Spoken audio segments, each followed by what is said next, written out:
अगर आप एक छोटी उंगली से काम करें तो ये पैसे कमा लेगी। इसमें इतनी काबिलियत है। मैं पैसे कमाता हूं, लोग गर्व से कहते हैं। आप क्यों नहीं देखते कि हर कीड़ा, हर पक्षी, हर जानवर, इस धरती का हर प्राणी जीवन चला रहा है। ये इंसानी प्रकृति है।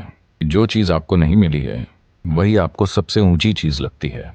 जो आपके पास नहीं होता उस पल वही सबसे बड़ा लगता है।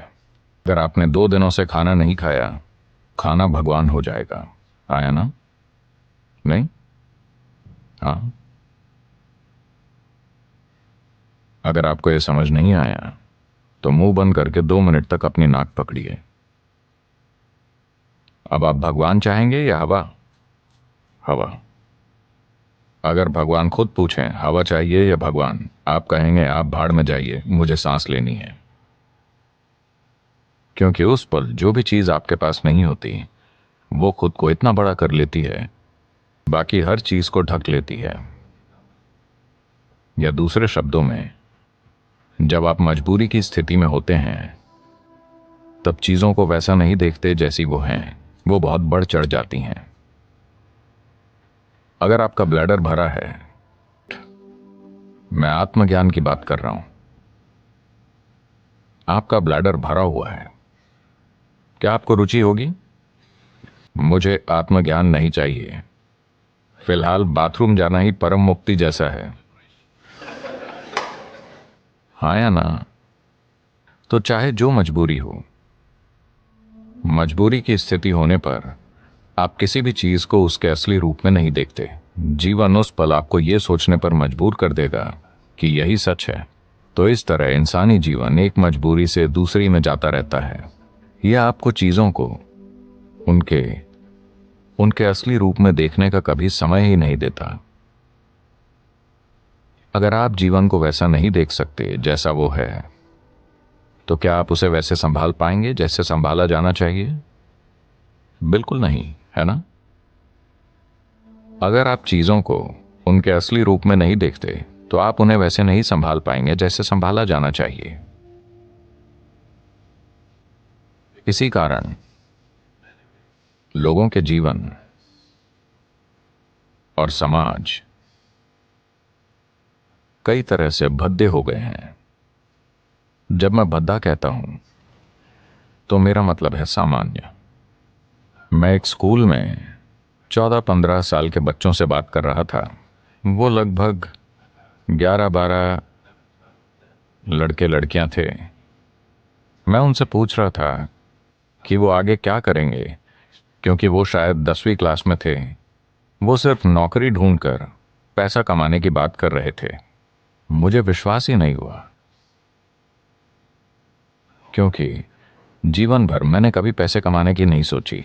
मेरे पिता अपना सिर पीटते थे, इस लड़के के दिल में डर ही नहीं है, इसका क्या होगा, इसका क्या होगा। मैंने कहा डर नहीं होना समस्या है? मुझे लगा डरना समस्या है। मैंने कभी नहीं सोचा कि डर ना होना समस्या है। तो परमात्मा का हुक्म था कि मैं एक डॉक्टर बनूं, क्योंकि मेरे पिता डॉक्टर थे। 10 साल की उम्र में मैंने उनसे कहा, नहीं, ये तो मैं बिल्कुल नहीं बनूंगा, मैं डॉक्टर नहीं बनूंगा। पर रोज कोई ना कोई मुझसे कहता, तुम्हें सिर्फ एक डॉक्टर ही बनना चाहिए। आप भारतीय परिवारों को जानते हैं, डॉक्टर बनना ही पड़ता है। आजकल सॉफ्टवेयर सीखना पड़ता है। मैं 8 दिन शिकागो में था। 2 दिन पहले ही मैं भारत आया। तो 8 दिन पहले मैं शिकागो में था और वहां एक भारतीय व्यक्ति से मैंने पूछा, आप क्या करते हैं? और क्या सदगुरु, यानी वो एक सॉफ्टवेयर इंजीनियर है। कुछ समय पहले कोई कहता और क्या, तो वो एक डॉक्टर होता। अब कोई कहे और क्या, तो वो एक सॉफ्टवेयर इंजीनियर है। वो डॉक्टर इसलिए नहीं बने कि उन्हें शरीर विज्ञान में रुचि थी। वो सॉफ्टवेयर इंजीनियर इसलिए नहीं बने कि उन्हें इलेक्ट्रॉनिक्स में रुचि है, बस पैसा कमाने के लिए। क्या ये जरूरी नहीं है? मैं ये नहीं कह रहा, मैं बस ये कह रहा हूं कि एक चींटी जिसका दिमाग आपसे 10 लाख गुना छोटा है, वो भी जीवन चला लेती है। आपका दिमाग इतना बड़ा है, आपको क्या समस्या है? मैं ये इसलिए कह रहा हूं क्योंकि ये बुरी तरह से सीमित करने वाला विचार युवाओं पर थोपा जा रहा है कि आपको पैसे कमाने होंगे, कि यही सबसे बड़ी चीज है। इतना बड़ा दिमाग होते हुए पैसा कमाना क्या वाकई कोई समस्या है? मैं जानता हूं कि सभी को यही मानने के लिए तैयार किया गया है, पर ऐसा नहीं है। मैं बता रहा हूं, ऐसा नहीं है। मानव चेतना के लिए पैसे कमाना एक मामूली चीज है, पर दुर्भाग्य से पूरी मानवता अपनी पूरी ऊर्जा और बुद्धि बस पैसा कमाने में लगा रही है। अगर दुनिया में ये नहीं बदलता, मैं ये नहीं कह रहा कि पैसे नहीं कमाने चाहिए, मैं बस ये कह रहा हूं कि इसे पूरी इंसानी चेतना पर हावी नहीं होना चाहिए। अगर आप एक छोटी उंगली से काम करें तो ये पैसे कमा लेगी। इसमें इतनी काबिलियत है। पूरी इंसानी प्रतिभा मुरझाकर मर गई है, सिर्फ इसलिए कि सभी सोच रहे हैं पैसे कैसे कमाएं, पैसे कैसे कमाएं। जब वो पैसा कमाने लगते हैं तो वो बैठे बैठे मोटे हो जाते हैं। आपको सोचना चाहिए, मैं इस जीवन के साथ क्या कर सकता हूं, है ना? आपको सोचना चाहिए, इस जीवन के साथ सबसे बड़ी चीज मैं क्या कर सकता हूं, क्योंकि एक दिन आप मर जाएंगे। क्या आप जानते हैं? क्या आपको पता है आप मर जाएंगे? तो मरने से पहले इस जीवन को परम संभावना तक पहुंचना चाहिए, है ना? मैं पैसे कमाता हूं, पैसे कमाता हूं, लोग गर्व से कहते हैं। आप क्यों नहीं देखते कि हर कीड़ा, हर पक्षी, हर जानवर, इस धरती का हर प्राणी जीवन चला रहा है? इतना गर्व कि मैं अपना जीवन चलाता हूं, इसमें इतना गर्व करने की क्या बात है? सभी अपना जीवन चला रहे हैं, है ना? सिर्फ इंसान ही इसे मुद्दा बना रहे हैं, बहुत बड़ा मुद्दा। जब मैं ये देखता हूं कि इंसानी बुद्धि जीवन चलाते चलाते कैसे कुर्बान हो गई है, तो विश्वास नहीं होता। मनुष्य कितना कुछ कर सकते थे, वो अद्भुत चीजें कर सकते थे, पर उसके बजाय वो पैसा कमा रहे हैं। तो ये बहुत जरूरी है। मैं सोच रहा हूं कि हम एक लहर शुरू करें, खास तौर से स्कूलों और कॉलेजों में, कि पैसे कमाना एक छोटी सी चीज है। ये जीवन का प्रमुख उद्देश्य नहीं है। एक छोटी उंगली से आप पैसे कमा सकते हैं। इस बड़े दिमाग के साथ जब चींटियां जीवन चला सकती हैं, तो इस दिमाग को पैसे कमाने के लिए संघर्ष करना चाहिए। यह समस्या बन गई है क्योंकि आप किसी और जैसा बनना चाहते हैं, है ना? आप किसी दूसरे जैसा बनना चाहते हैं। आप गुलाम बन जाते हैं और इस चक्कर में पड़ने के बाद और कुछ नहीं हो पाता। आप हमेशा के लिए इसी में फंस जाते हैं। अब जिस संभावना को हम योग कहते हैं, वो शरीर को मरोड़ने, फिट होने या स्वस्थ होने के बारे में नहीं है। अगर आप प्रकृति के साथ तालमेल में हैं, तो प्रकृति ये सब कुछ कर देगी। ये अपने सिस्टम की ज्यामिति के माध्यम से ब्रह्मांड की ज्यामिति समझने के बारे में है। मैं इसे ज्यामिति कह रहा हूं क्योंकि ब्रह्मांड एक ज्यामिति है ना? पृथ्वी सूरज के चारों ओर घूम रही है। यह क्या है? डीजल की शक्ति? क्या एक डीजल इंजन इसे धक्का दे रहा है? अगर ऐसा होता तो इंजन की आवाज से हम मर जाते। ज्यामिति इतनी अच्छी है कि धरती बस घूमती ही चली जा रही है ना? आपने लगातार चलने वाली मशीनें देखी हैं? क्या छोटी मशीनें? अगर आप बस ऐसे करें तो वो सालों तक चलती रहेंगी। तो ये बस यही है, ज्यामिति की सटीकता इसे लगातार चलाती रहती है। पूरे ब्रह्मांड में ज्यामिति सटीकता है, तभी ये अपनी जगह पर टिका है, वरना नहीं टिकता। अगर आप अपने शरीर को एक खास तरह से संभालना सीखें, अगर आपके शरीर की ज्यामिति बाकी सृष्टि की ज्यामिति के साथ तालमेल में है, तो अचानक एक तालमेल होगा जिसके द्वारा आप पूरा ब्रह्मांड इसमें उतार पाएंगे। ये कोई छोटी चीज नहीं है। अगर आप बस ऐसे जिएं तो आप हड्डी और मांस का एक टुकड़ा हैं।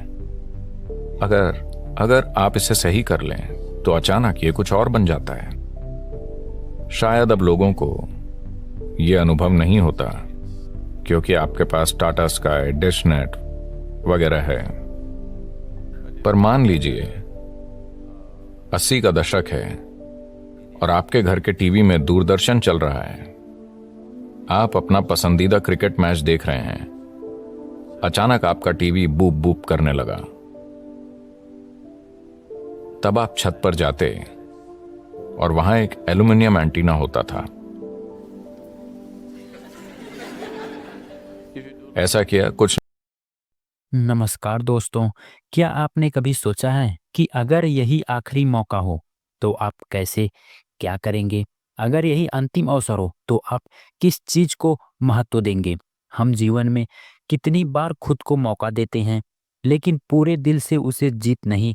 आज मैं जो कहने जा रहा हूँ वह आपके जीवन को पूरी तरह बदल सकता है अगर आप इसे पूरा ध्यान और स्मरण के साथ सुने। या कोई स्मरण और सामान्य वार्तालाप नहीं है। यह आपकी चेतना को जागृत करने का संदेश है। इस वीडियो को आखिर तक ध्यान से सुनिए क्योंकि जो कुछ मैं भी कहने जा रहा हूँ वह आपके लिए बहुत महत्वपूर्ण हो सकता है।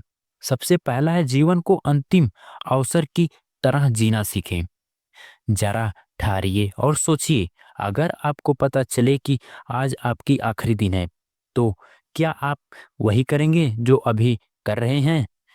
हाँ या ना? तो फिर जीवन को हल्के में क्यों लेते हैं? जीवन का हल लक्षण अनमोल है। हर दिन हमें यह सोचने जीना चाहिए कि यह अंतिम अवसर हो सकता है। जो लोग यह समझ जाते हैं वे हर क्षण को गहराई से जीते हैं। वे समय को बर्बाद नहीं करते। वे हर अवसर को ऐसे पकड़ते हैं जैसे यही उनकी आखिरी उम्मीद हो। संतों ने कहा है, जीवन अनमोल है लेकिन इसे जानने वाला बहुत कम होता है। सदगुरु कहते हैं, जो इस पल को जागरूक होकर जीता है वही सच्चा साधक है। क्या आप भी वही करना चाहेंगे या फिर जीवन को व्यर्थ बहाने देंगे? और दूसरा है, परिवर्तन वही आता है जहां संकल्प होता है। जीवन में हमेशा बदलाव चाहते हैं लेकिन क्या हमने सच में बदलाव के लिए स्प्रण लिया है या फिर हम सिर्फ इच्छाओं में खोए रहते हैं? सदगुरु कहते हैं, परिवर्तन एक निर्णय से आता है, इच्छा से नहीं। अगर आप सच में बदलना चाहते हैं तो आज से ही संकल्प लें कि आप अपने जीवन को पूरी तरह रूपांतरित करेंगे। इसका पहला कदम क्या है? अपने विचारों की शक्ति को पहचानना। जो सोच आप निर्भर करते हैं वही आपका जीवन बनाती है। अगर आप नकारात्मक सोच सोचेंगे तो जीवन संपूर्ण होगा। अगर आप सकारात्मक सोच सोचेंगे तो जीवन दिव्य अनुभव बन जाएगा। इसलिए आज से ही अपने मन की दिशा बदलें। सकारात्मक सोचें, गहराई से सोचें और संकल्प लें कि आपका हर दिन नया होगा। मन को नियंत्रित में लाना ही असली सफलता है। क्या आपको कभी ऐसा महसूस होता है कि मन आपके साथ नहीं देता? आप कुछ अच्छा करना चाहते हैं लेकिन मन भटक जाता है। यही सबसे बड़ा धोखा है। मन को वश में किए बिना जीवन में कुछ भी अस्थायी रूप से प्राप्त नहीं हो सकता। सदगुरु महाराज कहते हैं, जो अपने मन को साध लेता है वही इंसान संसार में विजयी होता है। तो मन को साधने का संकल्प उपाय है क्या है? ध्यान और आत्मचिंतन। हर दिन कुछ समय शांत में बिताएं। अपने विचार को देखिए, समझिए और उन्हें सही दिशा दीजिए। जिस दिन आप अपने मन को नियंत्रित कर लेंगे उस दिन आप अपने जीवन के मालिक बन जाएंगे और यही असली रूपांतरण होगा। डर को छोड़ो, जीवन को अपनाओ। हमारे मन में कितने लोग सिर्फ डर की वजह से अपने सपनों की को जी नहीं पाते। हम डरते हैं कि लोग क्या कहेंगे, हम डरते हैं कि अगर हम असफल हो गए तो क्या होगा। लेकिन याद रखिए, जो डर गया वह मर गया। अगर आप जीवन को पूरी तरह जीना चाहते हैं तो सबसे पहले इस डर को छोड़ना होगा। कोई आपको रोक नहीं सकता जब तक कि आप खुद को रोकना चाहते हो। सदगुरु कहते हैं, जब तुम खुद स्वयं को छोटा समझोगे तो तब तक संसार तुम्हें छोटा ही मानेगा। लेकिन जिस दिन आपने खुद को पहचान लिया उस दिन पूरा ब्रह्मांड आपके साथ होगा। तो उठिए, जागिए और अपने डर को चुनौती दीजिए। केवल सुनना नहीं, अमल करना भी जरूरी है। अब तक हमने जो भी सुना वह केवल एक विचार नहीं, ये एक क्रांति है जो आपके भीतर जन्म लेने वाली है। लेकिन सवाल यह है, क्या आप इसे केवल सुनकर भूल जाएंगे या फिर इसे अपने जीवन में लागू करेंगे? सच्चा बदलाव तभी आएगा जब आप इन बातों को अपनाने जीवन में उतारेंगे। अगर आप सच में अपने जीवन को बदलना चाहते हैं तो आज से ही पहला कदम उठाएं। कौन सा पहला कदम है? हर दिन को अपने अंतिम अवसर की तरह जिए। सकारात्मक संकल्प लें और अपने विचारों को बदलें। मन को नियंत्रित में लाने के लिए ध्यान करें। डर को छोड़कर पूरी हिम्मत से अपने सपनों की ओर आगे बढ़ें। सुनकर भूल नहीं बल्कि अमल करें। अब अगर आपने इस वीडियो को ध्यान से सुना है तो यह सिर्फ एक बातचीत नहीं थी, यह आपके जीवन को बदलने की एक कुंजी थी। लेकिन इस कुंजी का उपयोग आपको स्वयं करना होगा। याद रखिए, जीवन आपका है, निर्णय भी आपका है। तो आप इस ज्ञान को सिर्फ सुनकर भूल जाएंगे या फिर इसे अपनी जिंदगी में उतारने और अपने जीवन को सच में रूपांतरित बनाएंगे? अब निर्णय आपका है। अगर आप तैयार हैं तो नीचे कमेंट करके बताएं। मैं आपके जीवन को पूरी तरह बदलने के लिए तैयार हूं। अब समय आ गया है, उठो, जागो और अपने असली स्वरूप को पहचानो। अब बात आती है डर को छोड़ना और आत्मविश्वास विकसित करना। जब डर हवा रहेगा तब ही कोई भी वास्तविक स्वरूप को नहीं पहचान सकता।